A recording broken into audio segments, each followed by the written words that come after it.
I know you want to talk about, you have something to say about SGA and the MVP, and then we'll get into all NBA.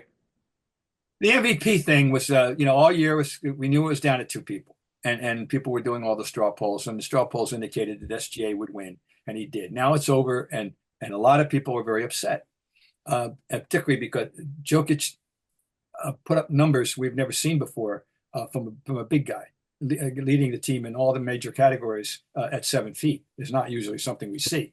And and he had as good a statistical or better year statistical year than the years when he actually won the MVP.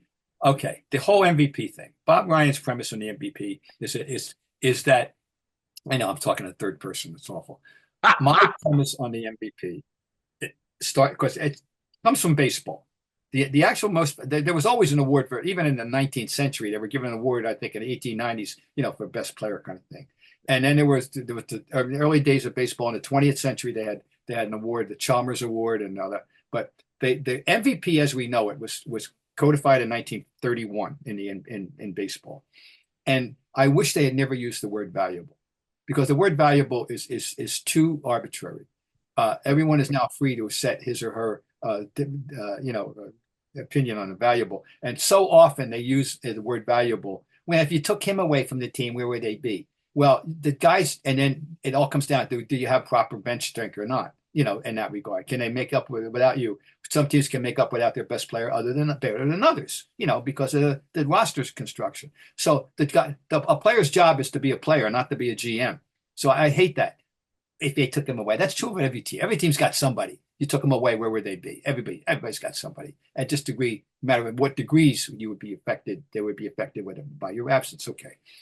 I think it should be player of the year in all sports. Player of the year. Don't be trying to parse me about valuable and locker room and if you took them away kind of thing and all that. Just make it player of the year, Right. please. Well, and every voter is free to interpret it that way. Frankly, no, you don't have to be accountable to anybody. I mean, I voted in basketball, I voted in baseball, and I vote the way I want to vote, and that whole valuable thing. I try to, I've always been a player of the year guy. SGA had a very, very good year, but Jokic had the best year of anybody, period. But SGA's the best. Here's one people come down: best player on the best team. Well, that's not the award. Well, that's his big calling card because he is the best player on that team. Okay. Right.